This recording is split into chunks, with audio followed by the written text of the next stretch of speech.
let's talk about something that might ruffle a few feathers. HTV, heat transfer vinyl, might be the very thing holding your shirt business back. Now, don't get me wrong, HTV is great when you're getting started. It's affordable, easy to learn, and perfect for testing ideas. A lot of us started there. But the problem is, many Cricut shirt businesses stay there way too long, and that's where the money starts getting limited. So first, let's talk about time. When you're using HTV, every single shirt requires cutting, weeding, pressing layer by layer. That takes time, a lot of time. So what happens? You end up trading hours for dollars. You can only make as much money as your hands can physically produce. That's not scalable. Second, design limitations. HTV works best with simple designs, maybe 1 or 2 colors. But customers today, they want full color design, gradients, photos, trendy detailed graphics. And HTV just can't compete with that easily. So now you're stuck offering basic designs while other shops are offering more variety and charging more. Third, profit margins.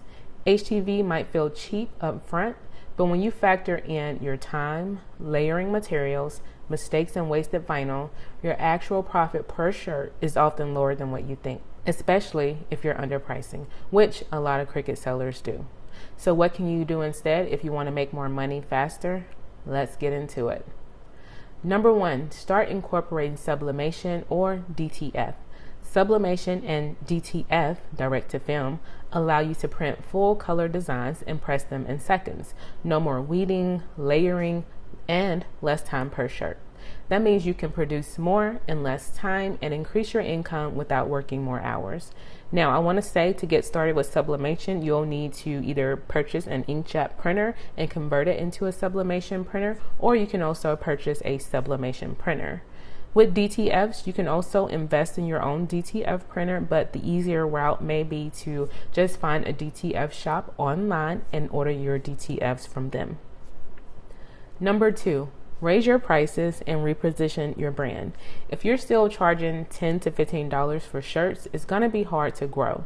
Instead of competing on price, compete on design, branding, and niche. People will pay more for shirts that feel unique and intentional. Number 3, focus on high demand, repeatable designs. Stop making random one-off shirts.